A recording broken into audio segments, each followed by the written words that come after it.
সময়টা 1528 খ্রিস্টাব্দ। মুঘল সম্রাট বাবর নতুন নতুন এলাকা দখল করছেন।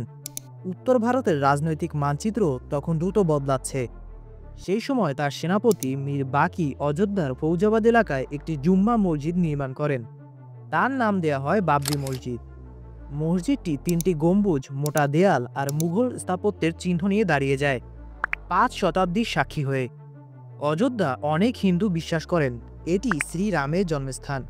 তবে বাবরি মসজিদ তৈরি হওয়ার সময় কোনো বড় বিরোধ বা ধর্মীয় সংঘর্ষে ইতিহাসে লেখা নেই। 1700 থেকে 1800 শতকেও বড় কোনো অভিযোগ পাওয়া যায় না। প্রথম বড় সংঘাত শুরু হয় 1853 সালে। কিছু হিন্দু পুরোহিত দাবি করেন এই জায়গায় আগে রাম মন্দির ছিল, তার উপরই মসজিদ তৈরি করা হয়েছে।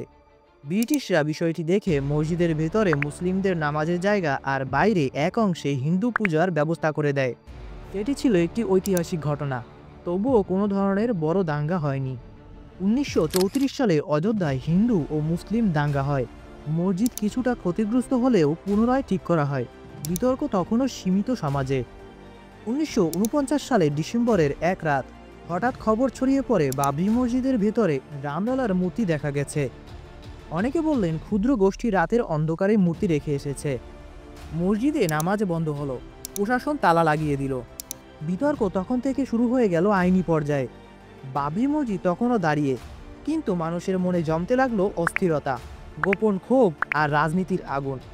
ইতিহাসের দ্বিতীয় অধ্যায় হবে আরও তীব্র, আরও বিতর্কিত। এর পরবর্তী পর্বেই আসছে আদালত, ধর্ম আর ধ্বংসের পথে এগিয়ে যাওয়া ঘটনাগুলো।